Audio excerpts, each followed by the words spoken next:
Yang Entrepreneur Academy itu sebenarnya awal mulanya program itu ditujukan kepada siswa yang berusia 17 sampai 25 tahun. Dia single, tidak berstatus sebagai karyawan dan minimum harus SMA. Tapi berjalan dengan waktu, kita kembangkan metode pembelajaran yang lebih praktis, yang bisa diterapkan dimanapun, tidak harus kalau yang Entrepreneur Academy kan reguler itu 6 bulan, ini kita bisa menerapkan dengan siapapun itu, bisa mengikuti dengan yang disebut namanya Young Entrepreneur Academy virtual. Jadi program virtual itu sendiri mereka dikirimkan dalam bentuk modul-modul atau paket modul, kemudian mereka bisa mentoring dengan para mentor termasuk saya menggunakan video streaming.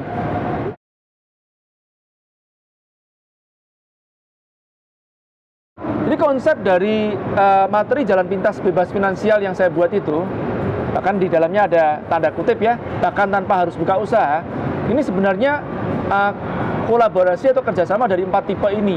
Yang pertama disebut namanya tipe kontraktor.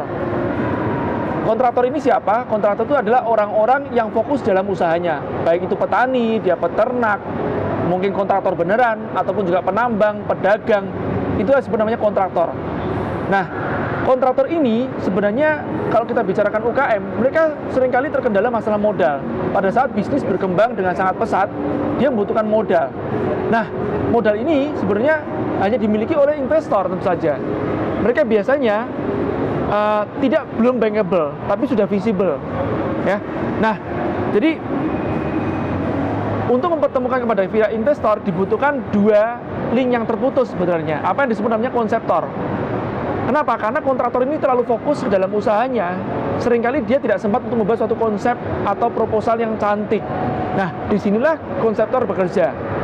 Konseptor juga belum tentu kenal dengan para investor.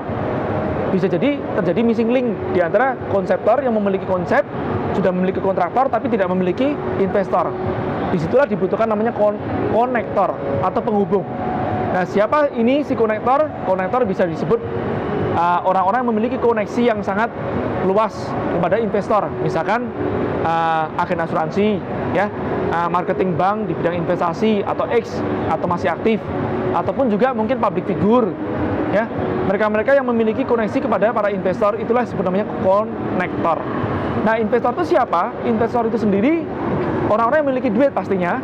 Siapa itu? Baik dia warisan dari orang tua, mungkin anak pejabat, ya, baik istri pejabat juga iya, atau pejabatnya sendiri juga iya, profesional berduit, artis, atau dapat warisan. Mereka inilah yang disebut namanya investor.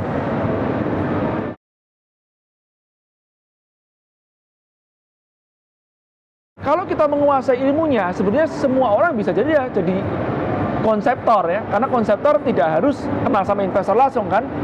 Nah, tapi dia bisa mencari atau berburu si para kontraktor ini. Materi ini sebetulnya saya sudah uji coba dan saya ajarkan kepada murid saya di Young Entrepreneur Academy.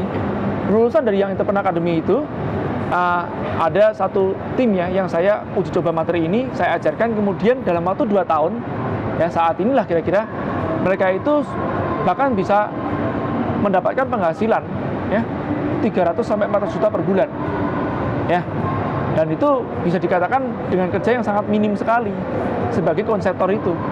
Nah, dari mana mereka mendapatkannya? Dari dana investasi senilai 7 miliar lebih yang dia putarkan untuk diinvestasikan ke dalam proyek-proyek juga iya, dan juga mungkin ada beberapa yang sifatnya retail, ya, begitu ya kira-kira. Jadi sangat memungkinkan siapapun itu ya sebetulnya untuk mendapatkan penghasilan passive income. Tinggal kadarnya besar atau kecilnya saja.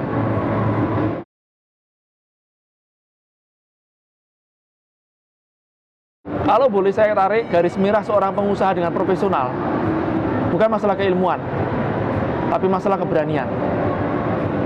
Banyak dari orang yang pintar tapi tidak punya keberanian. Nah, kebanyakan dari mereka-mereka itu sebetulnya saya bilang terlalu banyak berandai atau takut. Jika-jika, maka kalau iya, enggak, jangan-jangan nanti. Padahal ini semua hanya berandai-andai saja. Belum tentu itu akan terjadi kan? Kenapa mereka tidak berandai yang positif? Andai kan aku kaya, punya duit berlebihan, penghasilan 10 miliar per bulan, bagaimana ngabisinya ya? Ini boleh berandai. Ya, jadi janganlah berandai yang negatif selalu, tapi juga berandai kalau ada kelebihan duit, Anda sukar untuk menghabiskannya loh. Contoh ya. Yang kedua, kalau kita nggak punya duit, apa sih takutnya?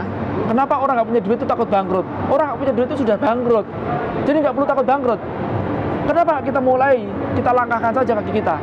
Caranya bagaimana? Oke lah, kalau Anda nggak punya impian yang besar yang kelihatan, paling nggak Anda bisa pepetin diri Anda. Jorokin aja dengan satu langkah. Misalkan nih, Anda punya duit sedikit nih, cuman 1 juta atau 5 juta, udahlah, cari kios, DP-in kiosnya. Loh, nanti lunasinya gimana? Itu urusan nanti. Tiba masa, tiba akal.